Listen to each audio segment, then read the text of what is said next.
Hello po, isang magandang umaga po sa inyong lahat. Good morning po. Ngayon po ay 29 ng Marso 2025 at ang oras po dito sa Los Angeles, California ay alas 6:55 ng umaga. Araw po ngayon ng Sabado at nais ko po mag-vlog patungkol dito sa mainit na balita na Zero Remittance Week. Iyan po ang nilalakad ng mga Duterte supporters sa ibang bansa. Ang title ko po ngayon ay Zero Remittance Week, kalokohan lang po iyan. Opo. Bilang ako ay 8 years sa Saudi Arabia at dito sa Amerika, dito sa Los Angeles ay 15 years na po ako dito. Pero yung 10 years ko dito ay mga 12 years ay lang ako dito, yung immigrant, yung permanent residence o tinatawag nila na green card. Pero nung nahirapan akong mag-renew ng passport after siguro kasi 5 years ang passport po eh. After 11 years ay nag-decide na ako na mag-American citizen. Kasi nga nahihirapan akong kumuha ng passport eh. Nung COVID, kailangan ng appointment. Ay ang appointment po eh dito sa computer ay ang hirap makapasok sa website nila. Kaya nag-decide na ako ay mag-US citizen na. At napag-alaman ko, pinagkakapirahan pala nila. Opo, kasi mayroon akong kamag-anak sa San Diego. Mag-anak sila, 3 sila, ay nag-renew din ng passport. Pero kinutungan sila. Opo. Ay ako mag-US citizen na ako kasi nga sobra na yung 5 years eh. 5 years lang kasi dito mga Pilipino, 5 years pwede ka na mag-apply as US citizen.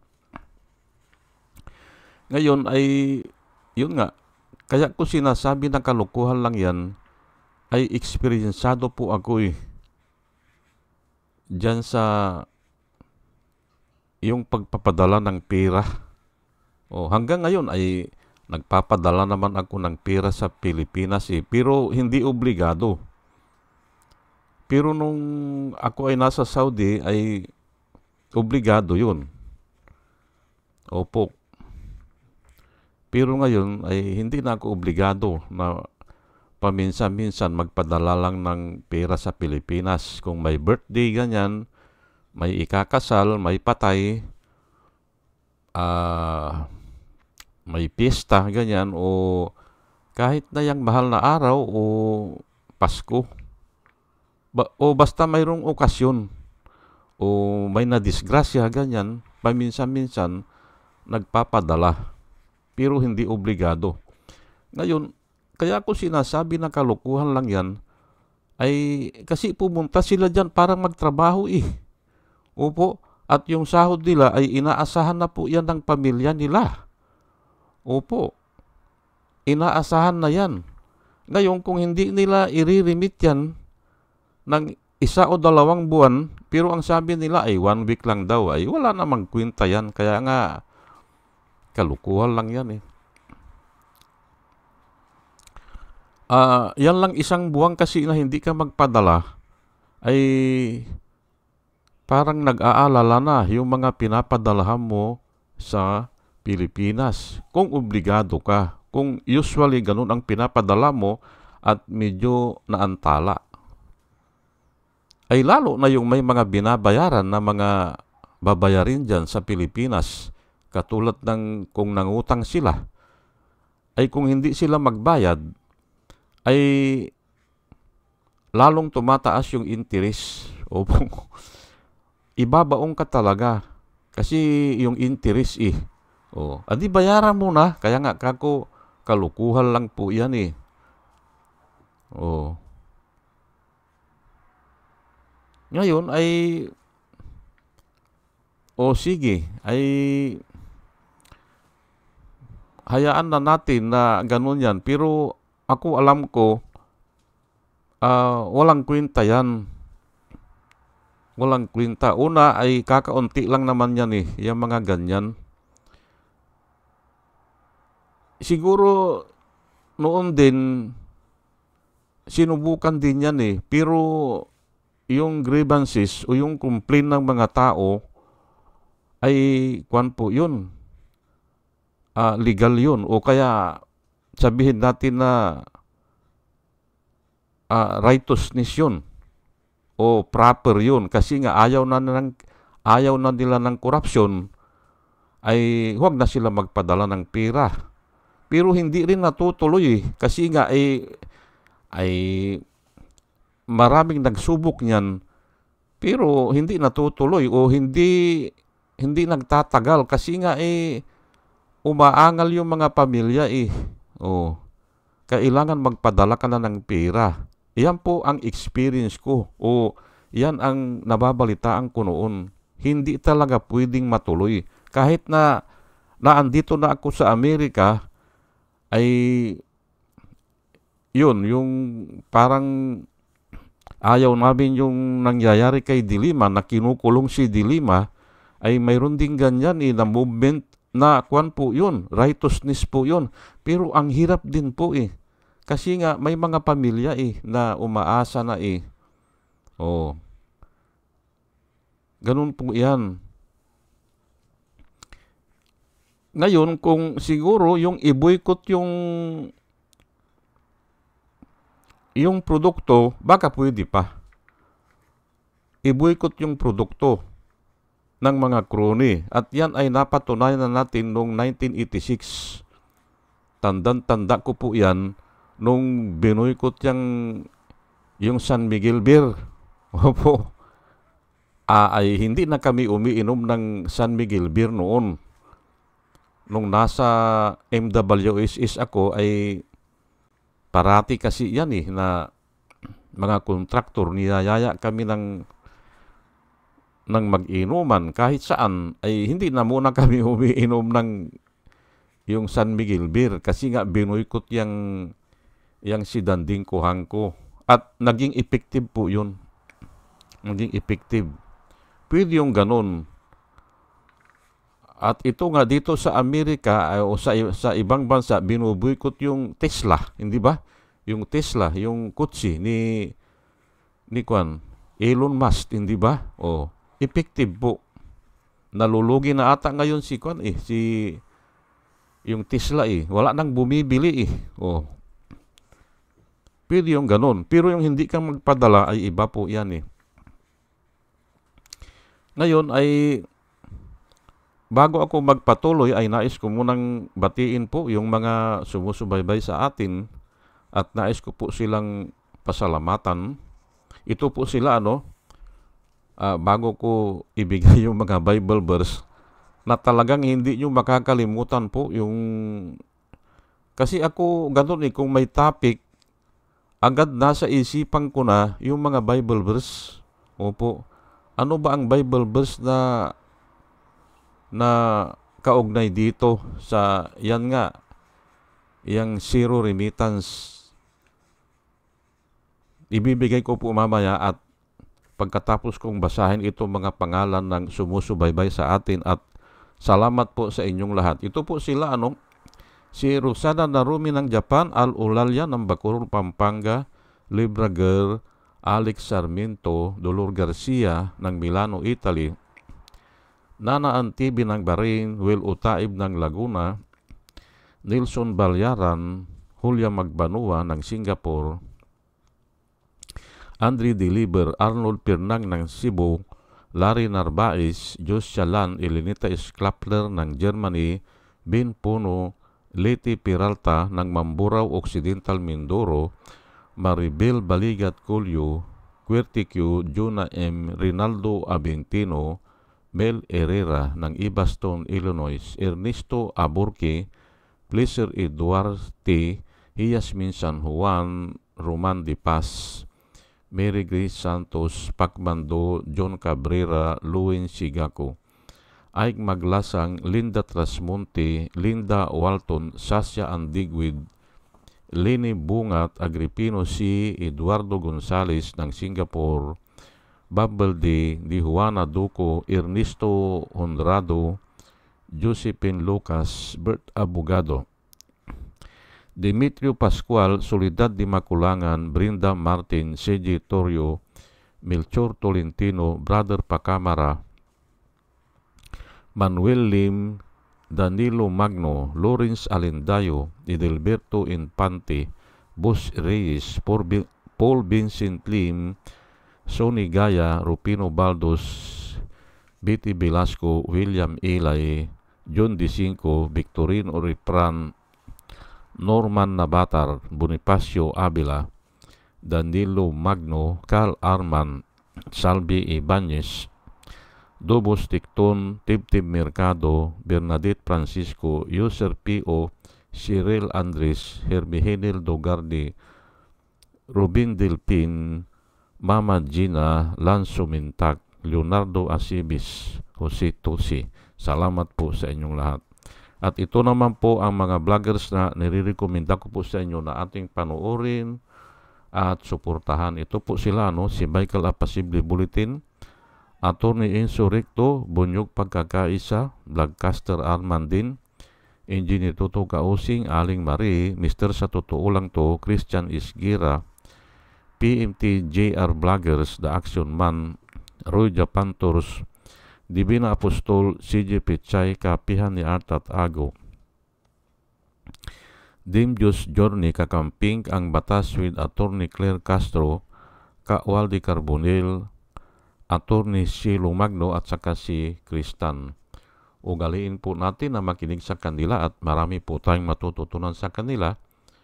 At nakikita ko po na sila ay nagbablog para po sa ikabubuti ng bayan. O sige po, at tayo po ay tuloy-tuloy na sa ating discussion.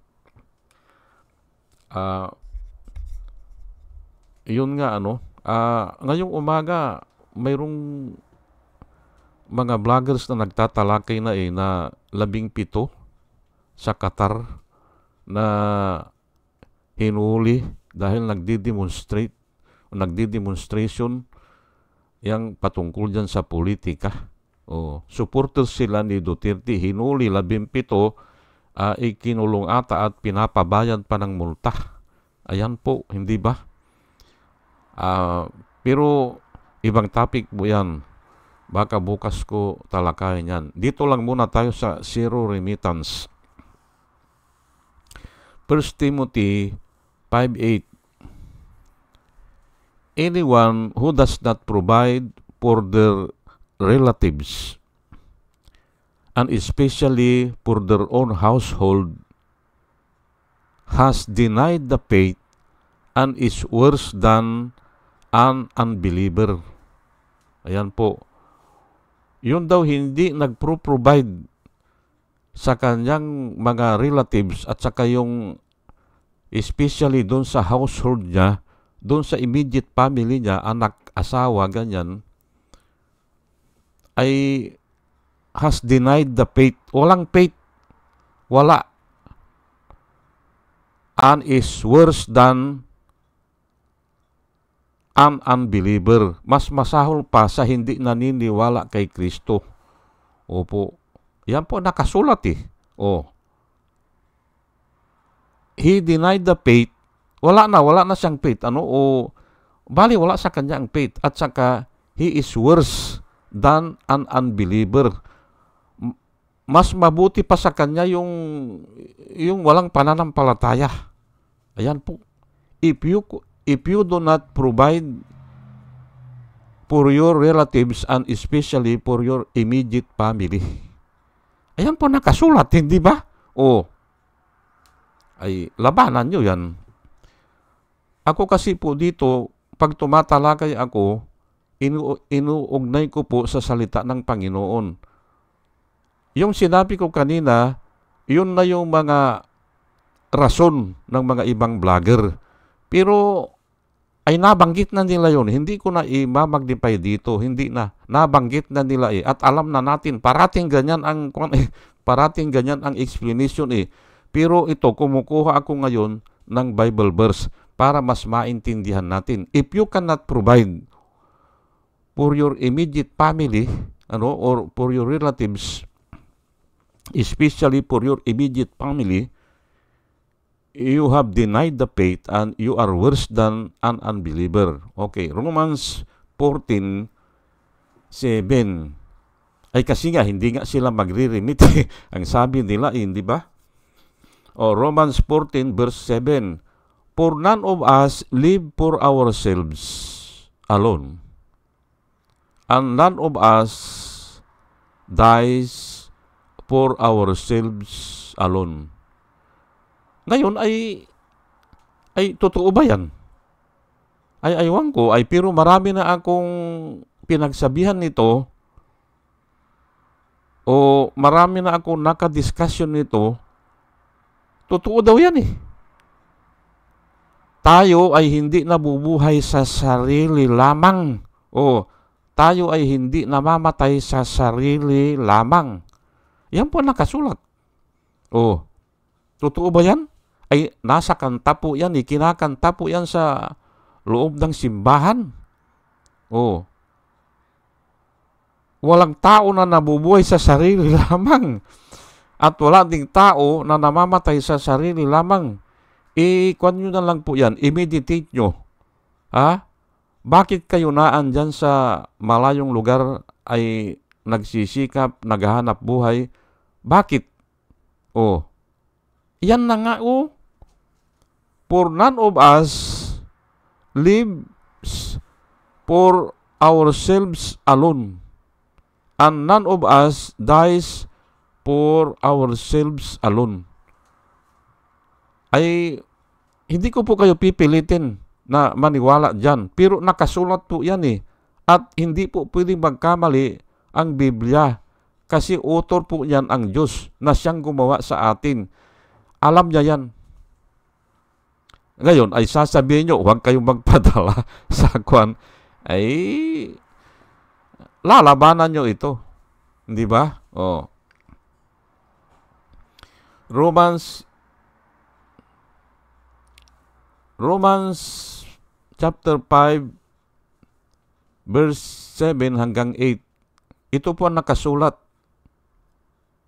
Very rarely. Ay ano ba yung rarely? Bihira, hindi ba? Bihira. Will anyone die for a righteous man? Totoo naman, hindi ba? Totoo naman eh. Very rarely will anyone ng isang tao ay mamamatay para sa isang mabuting tao. Bihira po yan. Ang nakasulat, ay totoo nga siguro yan. Nakasulat po eh, hindi ba? Though for a good person, someone might possibly dare to die. Okay. Ang ibig sabihin nito ay pero kung minsan ang isang tao namamatay dahilan doon sa isang mabuting tao, pinagtatanggol niya eh. Opo, namamatay siya. Yun po ang pagkaunawa ko dito. Though for a good person, somebody or someone might possibly dare to die. Ididire niya eh. Ako na lang ang patayin nyo kasi mabuting tao yan eh. Mayroong ganon, sabi niya. Sabi po ng Biblia. Pero yung una, very rarely will anyone die for a righteous person. although, sabi niya, although for a good person, somebody or someone might even possibly dare to die. Ayan po. But God demonstrated His own love towards us in that while we were yet sinners, Christ died for us. Yan po nakasulat. Oo nga naman, hindi ba? Very rarely will anyone die for a righteous person. Though for a good person, somebody might possibly dare to die. But God demonstrates His own love towards us that in that while we were yet sinners, nang tayo pa ay makasalanan, hindi ba? Nang tayo ay makasalanan, si Kristo ay namatay para sa atin. Ayan po Ngayon ay aywan ko kung nakukuha nyo ang ibig sabihin nito. Na dito sa mga verse na ito ay ang pamilya talaga ang mahalaga. Hindi po yung hindi mo kilala. Bakit? Kilala ka ba ni Duterte? Para mag-zero remittance ka sa pamilya mo? Ay imposible po yan. Kaya nga kako kalukuhan lang eh. Ano mo ba si Duterte? Sinasabi ko na nga dito, very rarely will anyone die for a righteous person. Though for a good person, somebody might even dare to die. Mayroon akong nakikitang ganyan na, sige, ako nang patayin nyo. O kaya ay isinasangkalan na yung sarili niya para siya na ang barilin. O kaya binaril yung isang tao, ay siya ang tumanggap ng bala. Yan po, may nangyayari po na ganyan. Hindi lang sa pelikula o hindi lang pampelikula. Totoo po yan. But God demonstrated His own love towards us that while we were yet sinners, Christ died for us. Ayan po si Jesus Christ lang po yan. Yun po ang ibig sabihin niya na pero balik tayo, Ngayon, mayroon po isa na Bible verse na hindi ko na inilagay dito. Pero yung sentence dyan sa ibaba, ito po ang nauukol sa kanila patungkol dyan sa gusto nilang hindi padalhan ang kanilang mga ang mga pamilya sa Pilipinas. Pero hindi po yan talaga ang nakikita ko eh. Ang nakikita ko, gusto nilang pasilusin, hindi ba? Pasilusin nila ang gobyerno o kaya si Bongbong, hindi ba? Si Bongbong Marcos, gusto nilang pasilusin. Huwag na kami magpadala ng pira namin sa Pilipinas. Ano bang purpose niyan? Ayun nga, para mataranta ang gobyerno o kaya pasilusin nila ang gobyerno. Ay ito po ang sagot ko diyan. Kung gusto nyong pasilusin ang gobyerno, ito po ang sagot ko. Pero hindi ko na inilagay ang Bible verse kasi iniba-iba ko yung mga words eh. Pero halos ganyan din yan.